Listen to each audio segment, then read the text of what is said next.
Well, tonight was a big night. 80,000 people packed out Wembley Arena after the first fight, which I think pretty much everyone apart from Froch's camp thought, that Groves was robbed. He was ahead on all the judges' scorecards. He was landing cleanly on Froch. He was frustrating him. He was ahead in the fight. Then there was all that hoopla with the referee liking a comment a few days before the fight. He liked a comment on Facebook for someone who, commented that Froch was going to knock out Groves in the ninth. And there was all this hoopla. And, tonight I was happy to see a decisive result. No ifs, no buts, just a good, clean, decisive result. With the undercard, not too much to talk about. Anthony Joshua won in 88 seconds. I mean, we're not going to learn too much about Anthony Joshua for a while yet, because he's going to be put in with people who have, more losses than they do have fights. And as far as you're fighting, as long as you're fighting people like that, you're not going to learn much about a boxer. I love to see Joshua has a lot of natural muscle and needs a lot of oxygen to feed that muscle. So I'd love to see how his stamina lasts in a 12-round fight or against someone good. But early on, so let's not get too carried away in terms of criticizing him for fighting pretty piss poor opponents.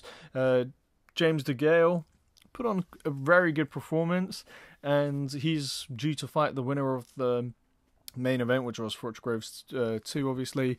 The fight, I think, was stopped too early. I mean, DeGale came out, staggered the guy within a few seconds, but it just made me think that fight was stopped too early. Kevin Mitchell's fight was stopped too early. Okay, Mitchell's fight, he'd put the guy down a couple of times, and if you look closely, you'll see that there was 3 seconds to go. But if you look closely, you'll see the guy did try to put his hand on the rope, and his arm kind of went through the rope. But with 3 seconds to go, with the guy ahead on all the scorecards and 1 round left, give him those.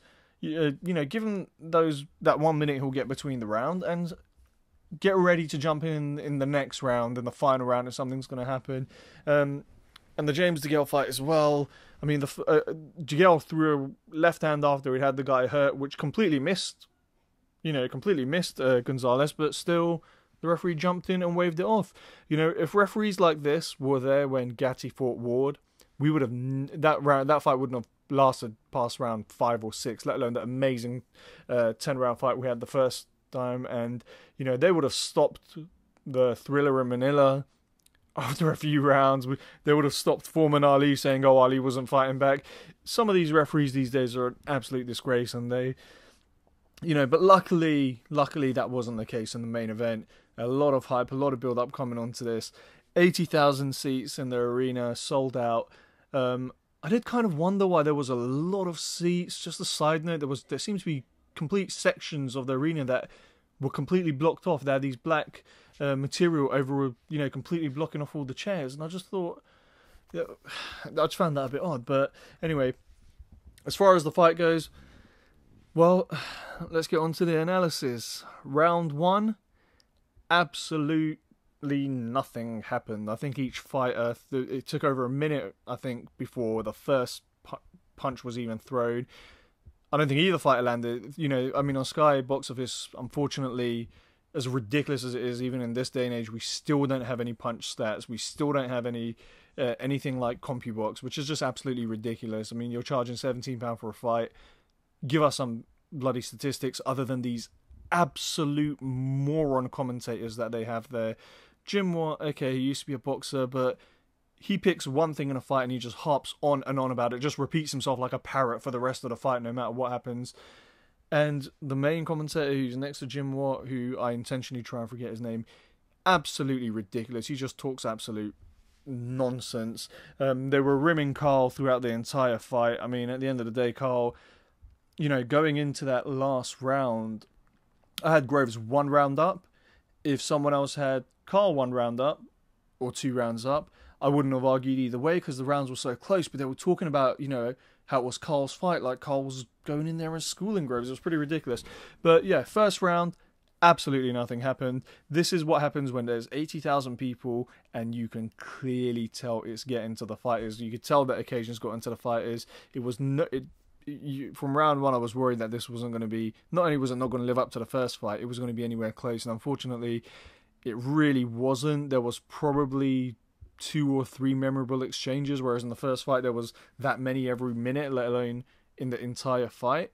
Yeah, so not really much to show you in ways of highlights. The only thing that I found from round 1 was Carl was definitely establishing the jab, and the look on Carl's face, he looked very, very tense in that first round.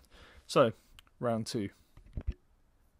Round 2 was just, I slightly gave it to George. Again, not much happening. George seemed to land 1 or 2 more jabs. That's why I just about gave it to him. Only real highlight in the round is what you see now. Carl Froch put his palm into George Groves' face and kind of threw him on the floor, and the referee done a very good job today. Didn't get carried away and start deducting points. Gave Carl a very stern talking to. Said to him, look, you need to cut this shit out. Unfortunately, that was the highlight of that round, and the booing, I think, started towards the end of that round. And if there's one thing I never ever thought would happen in this fight, would be that the crowd would boo. And the crowd didn't boo once, they booed numerous times, because both fighters were so tentative to throw any power punches. You know, Carl had been put down. Groves is chinny. He's been down numerous times in his career. Was very close to getting stopped before this fight. In other fights as well. So, you know, and they had 80,000 people watching them. So this was a perfect example of, again, this was a perfect example of an occasion, was clearly getting to the fighters, but either man done anything, really not much to report about in round 2. In round 3, for the first minute of the round, nobody threw a single punch, and the crowd started to boo. This did spur Froch on to come out and throw a little flurry. It was pretty much the only thing that happened in that round. That was a very, very close round. Could have seen it either way. I scored it 10-10. Again, pretty disappointing when you think about how great the first fight was to see these rounds happen. But yeah, the crowd let the fighters know what they were thinking. They were booing. I mean, you can't go over a minute and no one throws a single punch. That's just, especially when you're in a third round. Slow burner this one. Slow burner to start off with. At the end of the 4th round, the commentators went to Amir Khan and asked him what he was thinking of the fight. He said he had Groves up, which I did as well at this point. Funny thing is, commentator goes, you mean Froch? And Khan's like, no, I mean Groves. The commentators seem to get one thing stuck in their head, and then nothing that happens during the fight seems to make it go forward and back. A lot of the people at ringside had the fight really close. A couple of media had Froch up, a couple of media had Groves up. It seemed really close, yet the way the commentators on Sky Sports were going on and on about it was, you know, you could tell that these guys are being paid by Eddie Hearn. You can tell that you know, George Groves is now signed to not a rival British network, but he's signed to a promoter who, same guy who promotes Mikhail Kessler. So it was these commentators tonight, I think, were very, very frustrating, and I think the proof of that was at the end of the fight, when they said Carl Froch had dominated his division and there was nothing left for him to really prove. And he hasn't dominated his division, because when he went against Andre Ward, I don't think anybody had Froch winning the fight. Absolutely no dispute about it. And in the post-fight conference, in the post-fight interview, at ringside, Seiko Beaker's name was mentioned, Marco Huck's name was mentioned, you know, Mikhail Kessler's name was mentioned, of course James DeGale, but not one mention of a certain Andre Ward, which I don't blame them. I really wouldn't want to see a fight between those two anyway, because I think Ward would win it easily like he did the first time. But commentators really need to stop making some of the ridiculous statements that they do. The only reason I'm saying this is because this was, again, it was a close round, a bit disappointing. The only real thing to talk about in this round was Froch went for a flurry in the corner. George Groves' jab was working very well, and I gave that round to Groves. I think Groves done enough with his jab and outboxed Froch in that round, so I gave that round to George. Next round was very close. Again, I just, you know, you could tell the occasions getting to the fighters, because they're both so tentative to throw anything big, to mix it up. You know, Groves, I think, in the first fight done so well because he used his speed by getting within range, letting a shot go, and getting out of range again. And this time, he just didn't seem to want to commit to getting in range. And Froch didn't, knew Groves was faster, so he didn't really, wanted to wait for Groves so he can time him, and it involved in great amounts of just waiting around when no one's really doing anything. Another round where not too much happened. Groves probably just gave this round away at the end by letting Froch pin him against the ropes and go for a flurry to the body. Froch has started to home in a bit on the body shots in this round, and he carries this on throughout the fight. Switches to the body every now and then, which didn't see him do much of in the last fight. Now, this is a round where I thought things might start to change. Round 7 was by far George Groves' biggest round and his most decisive round. Landed a great counter off the ropes. At the beginning of the round, landed a kind of straight left hook, kind of a jab turned into a hook in the last second punch, which rocked Froch for the first time in the fight. I started to think at this stage, maybe this was Groves' plan, to make sure he doesn't tire, to go late, conserve his energy, and then try to be the one who comes on at the end, as opposed to what happened in the last fight where Froch started to come on strong at the end. This was by far Groves' biggest round, and this is when I thought that the fight might possibly change. And then this happened. Groves got caught with a very similar shot to what Hasim Rahman caught Lennox Lewis with, kind of a feint left hand to set him up for the right hand. DeGale made a very good point after the fight. He wasn't quite sure how the punch that was thrown from so far back landed so cleanly. You could see in Groves' eyes, he was kind of, looking exactly where Carl Froch's punch was coming from long before it got there. I don't quite know how he managed to get caught with that shot, but terrific punch from Froch. No excuses from Groves. There can't be after such a devastating knockout. 2 minutes later, Groves was still wobbly on his feet. If you watch him in the corner of your picture, you see he kind of gets up and stumbles and they sit him back down. And this is minutes after the knockout had happened. And the shame was for Groves, he had a terrific round 7. Round 8 looked like, it looked like, I felt like my hunch in round 7 was right, that this was a turning point and that Groves was going to come on now and start really stepping up and taking over the fight. And I had Groves 1 round up going into this round 8. If anyone had Froch 1 or 2 rounds up, wouldn't argue. I mean, as I said, a lot of those rounds, not much happened, especially those really early rounds. Really couldn't split either of them, especially if you watch round 1 and round 2. I think there's a good argument to give all the first 3 rounds 10-10 just because the lack of action. But Froch settled it, and I'm glad that there was a decisive result. I personally wanted Groves to win because I think it would have made for a terrific grudge match with DeGale, and maybe would have made a more interesting fight against Ward.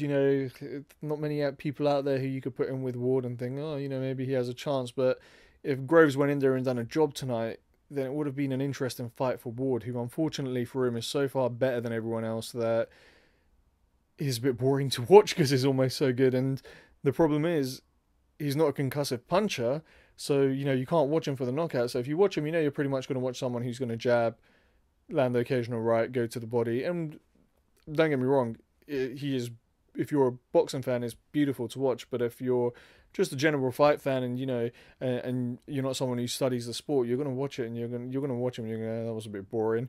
Which is a problem Roy Jones had in the middle of his career for quite some time, being so much better than everyone else. But yeah, well done to Carl Froch. He done a good job, and unfortunately for Groves, he said he was disappointed with the punch he got caught with at the end of the fight, and I don't think Froch is going to be around for enough time for a third match, and Groves will have to get himself back into mandatory position, which is going to, he's going to need a few more fights. I would like to see Groves back in there now, sooner rather than later. I think after a devastating knockout, especially when it's your first one, in front of so many people with so much hype, I think the longer he stays out the ring, the more it could play on his mind what happened to him. So maybe it's a situation of it's better for him to get in there as soon as possible. Who does he fight? Well, you know what? All the talk now is Froch going to Vegas. That's what his dream fight is. There's been a lot of talk against him against Chavez Jr., which I actually think would be a great fight for both fighters. You know, they both had losses on their records against top opposition, and you know Chavez in his fight against Sergio Martinez had Martinez badly hurt in that last round, even though he'd lost pretty much every round leading up to it. So that would make a good fight for Froch, and I think it would be a very good fight for Froch. He'll have to vacate his titles to do it, as DeGale is now mandatory challenger. But I would love that first fight between DeGale and Groves. Not only was it a good fight to watch, I would love to see a rematch because it was such a close fight that, as much as I was wanting DeGale to lose that fight, if they gave it to DeGale, you can't really say anything because it was such a close fight. For me, I actually had it 1 round for DeGale. I could see, I was hoping that the judges would have scored some of those close rounds for Groves, which is exactly what happened. But it's interesting. It's definitely interesting to see what happens to Carl Froch now, to see where George Groves goes with it. Good, interesting matches for both men. It's just, when you look back on tonight, when the dust settles a bit, and if you watch the fight again, you'll realise first 3 rounds, 2 guys who behaved like they were fighting in front of 80,000 people, who one had been knocked down in the first round, the other one knew in the back of his mind, yeah, he did catch me and stagger me, so he's able to stagger me. 2 guys who were so afraid of getting knocked out that for the first 3 rounds didn't barely throw a punch, had the crowd booing in spots of the fight. And when it finally caught fire, the fight ended with, the first real big meaningful punch. There was some big punches before that, but the first big meaningful punch, that was a Froch punch which ended the fight. Certainly wasn't anywhere near as good as the first fight, and I really want to know what George Groves' game plan was going into this, because whatever it was, at no point did it seem to be working. I mean, the first fight, he took it to Froch, he exchanged with Froch, and he used the speed to get the better of the exchanges, because he'd land quick flurries and get out. The problem was this time, he refused to get in any exchange with Froch. He'd either tie him up or get out of the way. He only done it 2-3 times throughout the fight, and I think the method that he used to beat Froch, he changed his game plan so much from the first time in order not to get hit, and unfortunately, in order not to get hit, which he did do eventually, he threw away his best chance at winning the fight. Sometimes it's almost like when Maidana fought Mayweather. Okay, Mayweather could have, if he was a more concussive puncher, he's got around a 50% knockout ratio. Mayweather could have caught Maidana with a devastating knockout punch, but Maidana knew that he wasn't going to be able to beat him from the outside. And Groves, that speed advantage, when the other guy's got a longer reach and is timing you, and you can't get through with, you can't get through with your own jab nowhere near as effectively as you could in the first fight, you need to change things up. And there was really no change up. Groves didn't seem to have too much of a plan B up until round 7, where he finally done what I expected him to do from round 1, and that's to step it up a bit. I mean, I knew Groves would want to conserve his energy, considering what happened to him in the first fight, but in this fight, he conserved his energy for way too long. By the time he got going, over half of the fight had gone, and Froch had gained so much confidence, thinking that, I've managed to stop this guy implementing his game plan, and he kind of threw it away, and he's not going to get an opportunity at Froch again, that's for certain. Real disappointing night for Groves. I'm happy for Froch, as much as I'm not a fan of his, because I think he's very egotistical. I am very happy for him. Now let's see where both fighters go from here. It's definitely interesting, and at the end of the day, regardless of who you wanted to win, the great thing about this fight was it was a victory for boxing. They embraced each other at the end of the fight. There was 80,000 people there.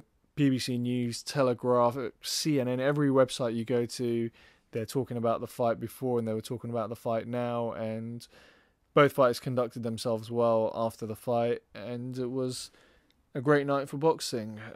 So let's get on to the next big night. Unfortunately, I can't even think off the top of my head when the next real exciting fight is going to be. Nope. Can't think of a single big major fight that's coming up. I mean, there's a lot of little fights, but you know, Mayweather's getting old. Froch is, whether you love him or hate him, you always watch him because he takes punches on the chin. Froch has got a long time to go. Khan, before he fights, Froch has only got a few fights to go before he's going to retire, maybe one. Khan is going to be out for quite some time. He's got Ramadan coming up, so he can't fight Floyd in September, and really, who cares? Floyd is, I don't think that's a fight that should happen. Khan beat Luis Collazo, he was terrific 10 years ago. But anyway, overall, great night for boxing, and I hope if you watched the fight, you enjoyed it.